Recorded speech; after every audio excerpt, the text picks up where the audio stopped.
جب سے پوجا دلی کی اس نئی کالونی میں رہنے آئی تھی، اس کا دھیان بس پر ہی سامنے والے گھر کی اور چلا جاتا تھا جو اس کی رسوئی کی کھڑکی سے صاف نظر آتا تھا۔ ایک عجیب سا آکرشن تھا اس گھر میں۔ چہل پہل کے ساتھ ساتھ ویرانگی اور مسکراہٹ کے ساتھ ساتھ اداسی کا احساس بھی ہوتا تھا۔ اسے دیکھ کر ایک 35-30 برس کا پروش اکثر اندر باہر آتا جاتا نظر آتا تھا۔ کبھی کبھی ایک بزرگ دمپتی بھی دکھائی دیتی تھی اور ایک 5-6 برس کا بالک بھی۔ اس گھر میں پوجا کی اتسکتا تب اور بھی بڑھ جاتی جب اس نے ایک دن وہاں ایک یووتی کو بھی دیکھا۔ اسے دیکھ کر اسے ایسا لگا کہ وہ یا داکھتا ہی باہر نکلتی ہے۔ اس کا سندر معصوم چہرہ اور گرمی کے موسم میں بھی سر پر اسکارف اس کی جگیاسا کو اور بڑھا گیا۔ جب پوجا کی اتسکتا حد سے زیادہ بڑھ گئی تو ایک دن اس نے اپنے دودھ والے سے پوچھ ہی لیا، "بھیا، تم سامنے والے گھر میں بھی دودھ دیتے ہو نا؟ بتاؤ نا کون کون ہے اس گھر میں؟" یہ سنتے ہی دودھ والے کی آنکھوں میں آنسو اور آواز میں کرونا بھر گئی۔ بھرائے سوروں میں بولا، "دیدی، میں 20 سالوں سے اس گھر میں دودھ دے رہا ہوں پر ایسے کبھی نہیں دیکھا۔ یہ سال تو جیسے ان پر قیامت بن کر ہی ٹوٹ پڑا ہے۔ کبھی دشمن کے ساتھ بھی ایسا انیائے نہ ہو۔" اور پھر پھوٹ پھوٹ کر رونے لگا۔ "بھیا، اپنے آپ کو سنبھالو۔" اب پوجا کو پڑوسیوں سے زیادہ اپنے دودھ والے کی چنتا ہونے لگی تھی، پر من ابھی بھی یہ جاننے کے لیے اتسک تھا کہ آخر کیا ہوا ہے اس گھر میں۔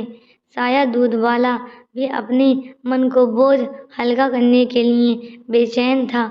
عطا کہنے لگا، "کیا بتاؤں دیدی، چھوٹی سی گڑیا تھی سلونی بیبی۔ جب میں نے اس گھر میں دودھ دینا شروع کیا تھا، دیکھتے ہی دیکھتے وہ سیانی ہو گئی اور اس کے لیے لڑکے کی تلاش شروع ہو گئی۔ سلونی بیبی ایسی تھی کہ سب کو دیکھتے ہی پسند آ جائے، پر وہ بھی اس سے جوڑ نہ ہونا چاہیے تھا نا۔ دراصل سلونی بٹیا اس بار وہاں ملنے نہیں بلکہ اپنا علاج کرانے آئی تھی۔ کچھ دن پہلے ہی پتہ چلا تھا کہ اسے تیسری اور انتم اسٹیج کا بلڈ کینسر ہے۔ اسی لیے ڈاکٹر نے جلدی سے جلدی دلی لے جانے کو کہا تھا۔ یہاں اس بیماری کا علاج نہیں تھا۔ سلونی کو اچھے سے اچھے ڈاکٹروں کو دکھایا گیا پر کوئی فائدہ نہیں ہوا۔ بلڈ کینسر کی وجہ سے سلونی بٹیا کی حالت دنوں دن بگڑتی چلی گئی۔ بار بار کیمو تھراپی کروانے پر اس کے لمبے کالے ریشمی بال بھی اڑ گئے۔ اسی وجہ سے وہ ہر وقت اسکارف باندھے رکھتی۔ کتنی بار خون بدلوایا گیا پر سب ویرتھ۔ آکاش بابو بہت چاہتے ہیں سلونی بٹیا کو، ہمیشہ اسی سے سراہنے بیٹھے رہتے ہیں۔ تن من دھن اور سب کچھ بانٹ دیا آکاش بابو نے سلونی بٹیا کے لیے۔ شام کو جب وویک آفس سے آئے تو پوجا نے انہیں ساری بات بتائی۔ اس دکھد کہانی میں ایک دکھد بات یہ ہے کہ آکاش بابو بہت اچھے پتی ہیں۔ ایسی حالت میں سلونی کی پوری سیوا کر رہے ہیں۔ شاید اسی لیے وواہ سنسکار جیسی پرمپراؤں کو اتنا مہتو دیا جاتا ہے اور یہ آدھونک پیڑھی ہے کہ وواہ کرنا ہی نہیں چاہتی۔ لیو ان ریلیشن شپ میں نئی وچار دھارا نے وواہ جیسے پوتر بندھن کی دھجیاں اڑا دی ہیں۔ میں آپ کو نیوتا دینے آئی ہوں، کچھ خاص ہے کیا؟ ہاں، کل شادی ہے نا، آپ ضرور آئیے گا۔ اس سے پہلے کہ پوجا کچھ اور پوچھتی وہ مہیلا چلی گئی۔ شاید وہ بہت جلدی میں تھی۔ وہ تو چلی گئی پر جاتے جاتے پوجا کی نیند اڑا گئی۔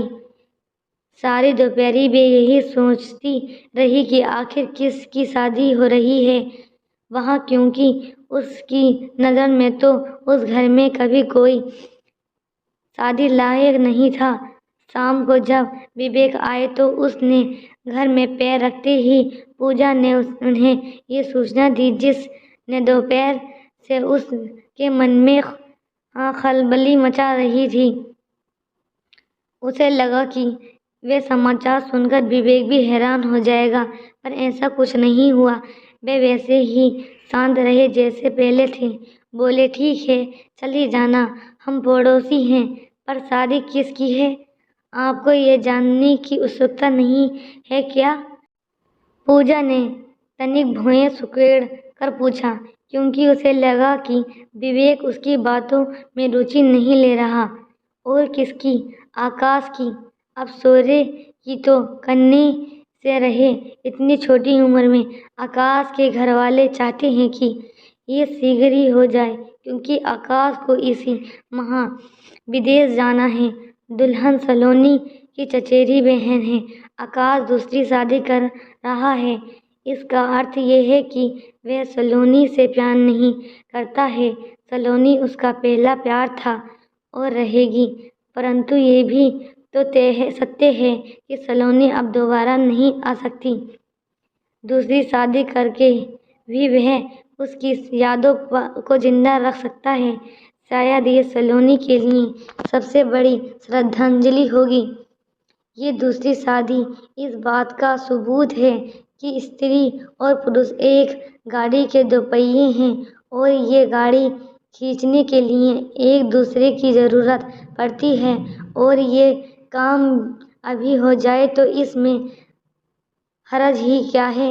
وویک کی باتوں سے پوجا کا دماغ سے بھاوناؤں کا پردہ ہٹا اور وہ واستوکتا کی تصویر دکھا دی تھی۔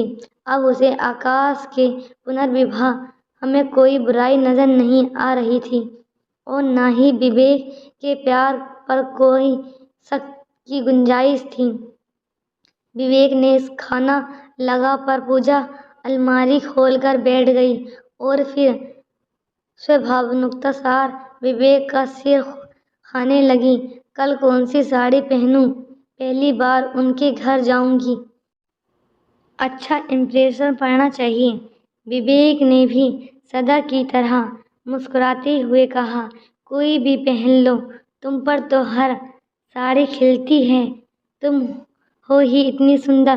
پوجا وویک کی پیار بھری باتیں سن کر گروت ہو اٹھی۔ Please like and subscribe my channel.